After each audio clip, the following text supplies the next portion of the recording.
The other night I was clicking around on the TV seeing if I could find anything interesting, because now American Idol is gone and we don't have that this time of year, so television can be kind of a downer because it can be sometimes be a challenge to find anything interesting in the evening. And I came across this old movie that I'd seen a long time ago, and it was a movie that was made many years ago, back in my, well, I'm not going to say. It's a very old movie, and called Stand By Me, starring Wil Wheaton and River Phoenix. Wil Wheaton went on to become Wesley Crusher in Star Trek The Next Generation, and he wasn't a particularly popular character because he was a bit of a child know-it-all, and a lot of people found him irritating. River Phoenix was an actor who unfortunately didn't have that long of a career. He's the older brother of Joaquin Phoenix, who starred in Signs and Ladder 49 and various other movies. But River Phoenix was his older brother, and by now he's the late River Phoenix because he unfortunately died of a drug overdose. That's always sad, a drug death is, but what's especially sad in the case of River Phoenix was that I saw one of those shows about the last hours of this or that person, and here was a person who had overdosed on drugs and was obviously in terrible physical distress for quite some time, and nobody did anything to actually get him any help until he was pretty much on the ground in cardiac arrest, and it was just about too late. And so he did die, and it was a drug overdose, so that was really sad. But he starred with Wil Wheaton in Stand By Me, and the story, I wasn't sure if I wanted to see this again or not, because I remembered that the ending was a little bit of a letdown. It's a little bittersweet and slightly depressing, because the four friends have separated, and then the protagonist, the main character Gordy, had lost the person who had been his best friend, who he had died in a knife attack in a fast food restaurant, and Gordy had not seen him for 10 years. And but I decided to go ahead, let's go ahead and watch again. And I ended up noticing things and seeing things that I hadn't really picked up on before. These four kids in Oregon. There was Gordy, the main character, and the other main character was his best friend, Chris Chambers, who I think might have been slightly older. He was a little bigger. Anyway, and this story revolved around these four kids, but more particularly it revolved around Gordy and Chris, because they were actually the two who were the closest. And I hadn't really picked up on that the other times that I'd seen the film. Some of this stuff that I picked up on this time I didn't get, because this whole thing of going to look for the body of a missing boy was kind of macabre to me. And but you have these four kids in an Oregon town, and it certainly looks like it was filmed in Oregon. The scenery is really beautiful there. But four kids coming from, it seems like, mostly troubled families, and I can understand that because my own family situation was not that good. I'm not going to say it was the worst. I know that in spite of some bad things that I went through, there are certainly people who have had it worse in their lives, but my family situation growing up wasn't particularly good, so I could identify with that. And it seemed that these four kids all had significant family problems. But an interesting thing about pre-adolescence and adolescence and teen years is that obviously people of that age are not self-supporting. They don't have full-time jobs and they can't support themselves.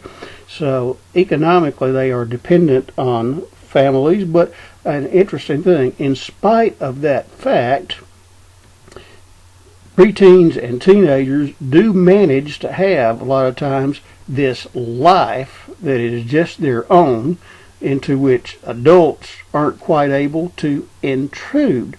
There is, teenagers and preteens do manage to have that kind of life sometimes, and they have their own experiences in their own life, and adults a lot of times don't even know anything about those things. So that's a very interesting aspect of being a teenager in America.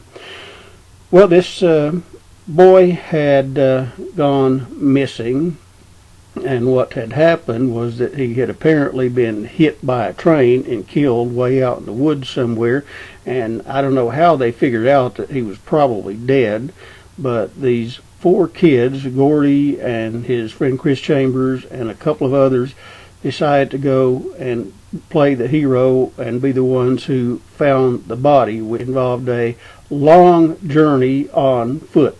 At the same time, some older kids, older teens, had decided to do the same thing, and these 2 groups are going to get into conflict at the very end. So, under the ruse of going camping, that was apparently the excuse that they used to get out on their own, they set off on this journey to go find the body of the missing boy. And it actually was quite a long journey on foot that they had to take.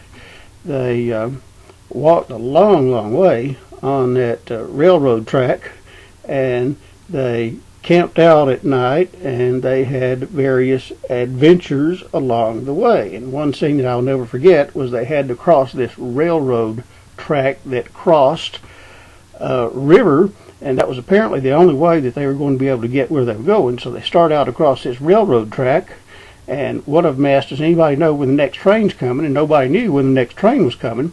And so they start out, and the thing that I didn't quite understand was there was all this starting and stopping and going across this railroad track really slow. And I'm thinking, you never know when the train's coming, so why not get on it? But before they did that, the train starts coming. They see the smoke, and the locomotives are coming, and 2 of them go ahead and run ahead.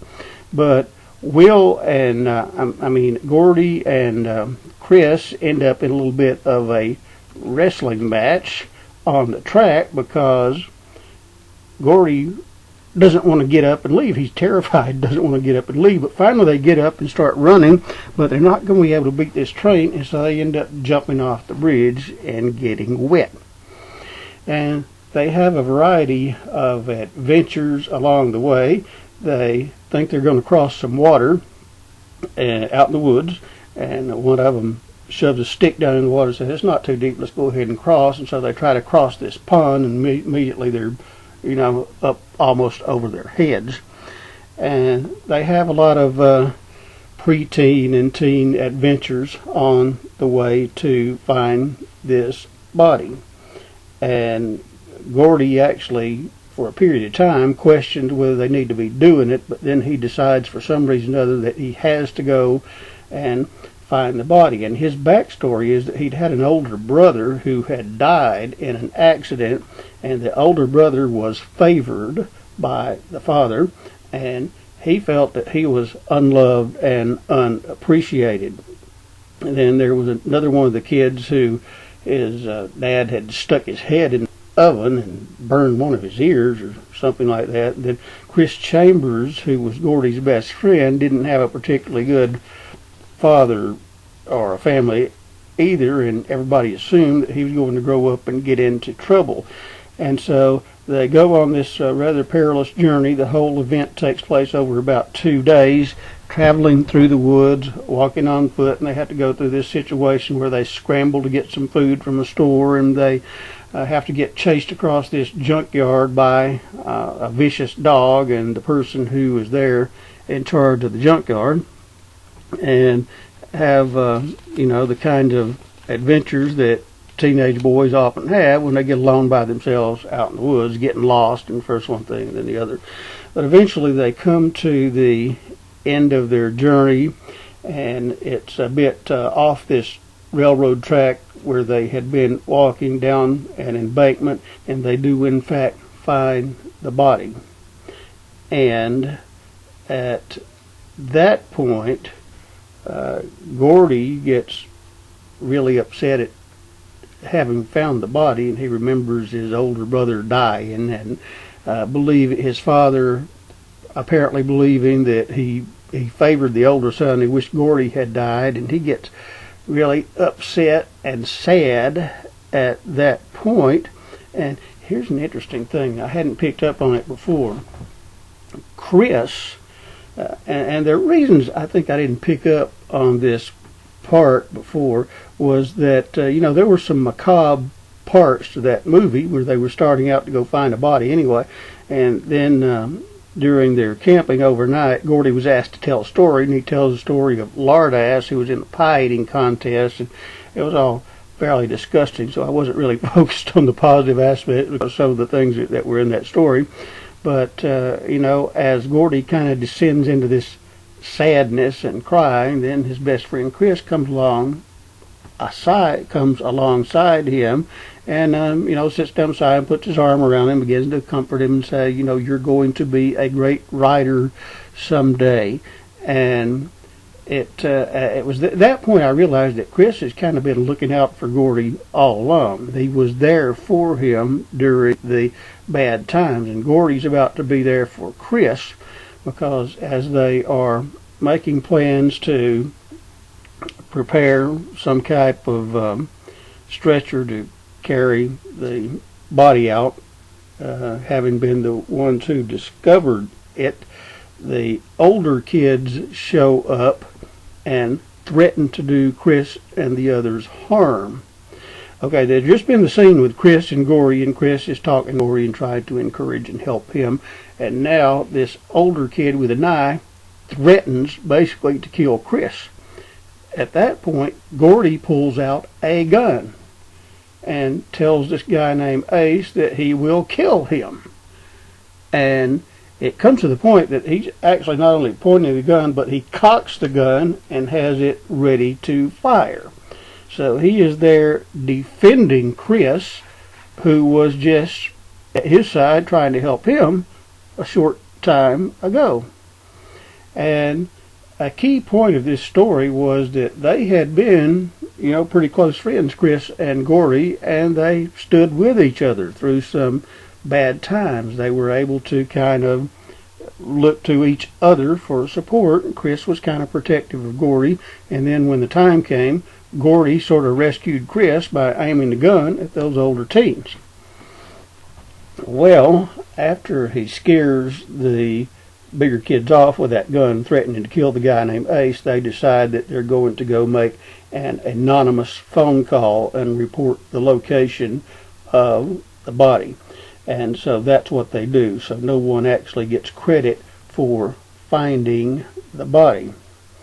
But what had happened there was that, Chris and Gordy were apparently very close, and, they stood with each other, hence the name of the song, Stand By Me.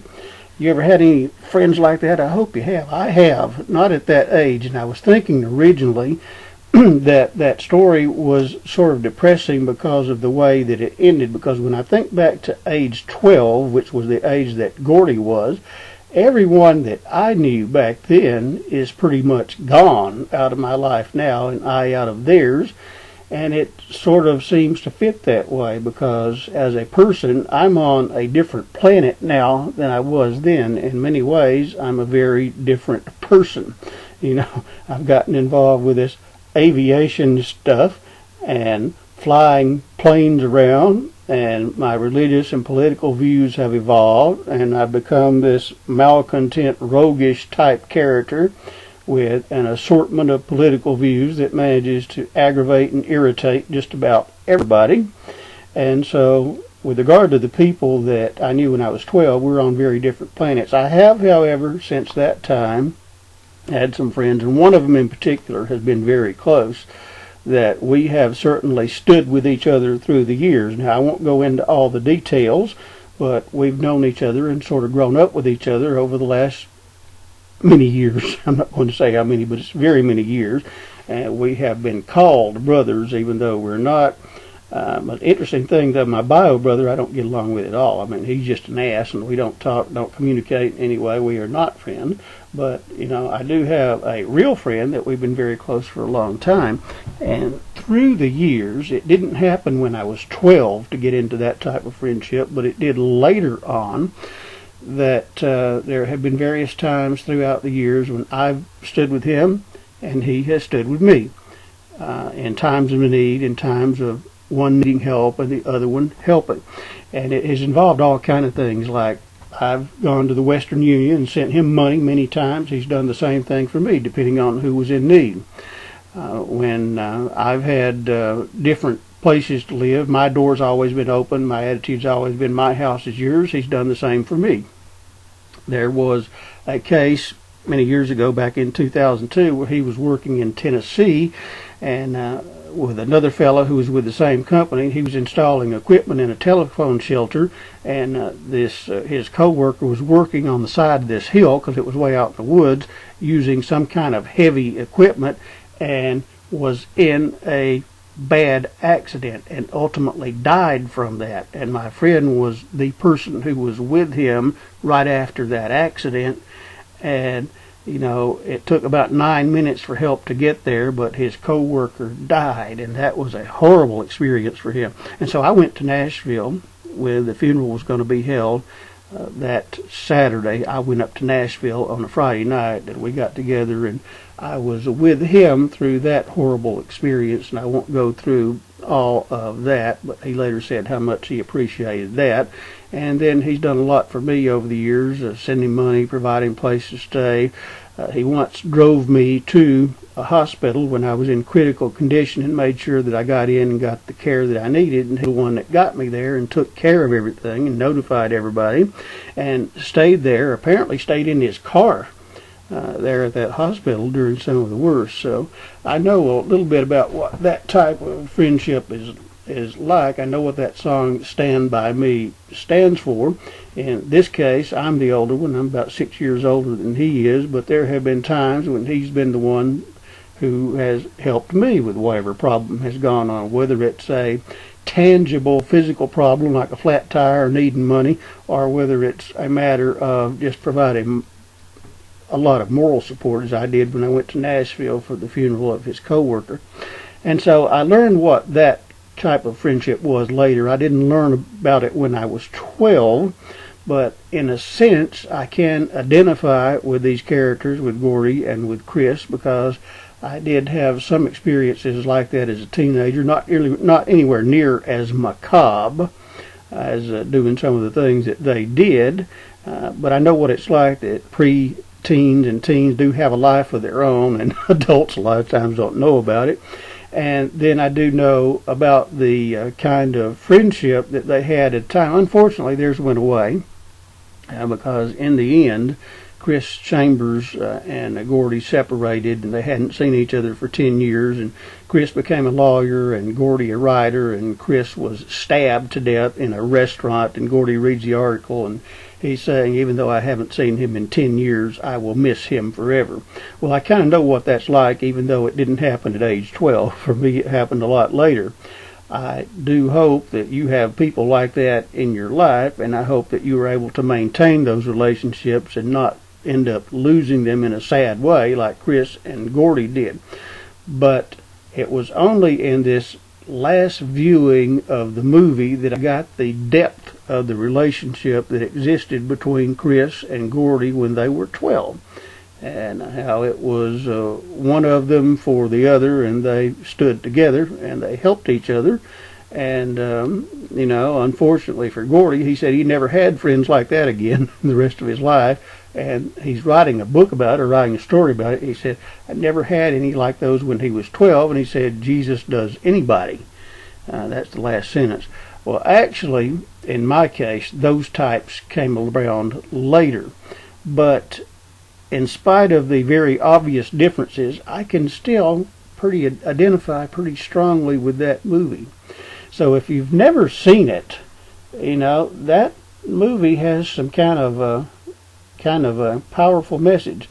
It was made in 1986. The movie is Stand By Me with Will Wheaton and Wesley Crusher.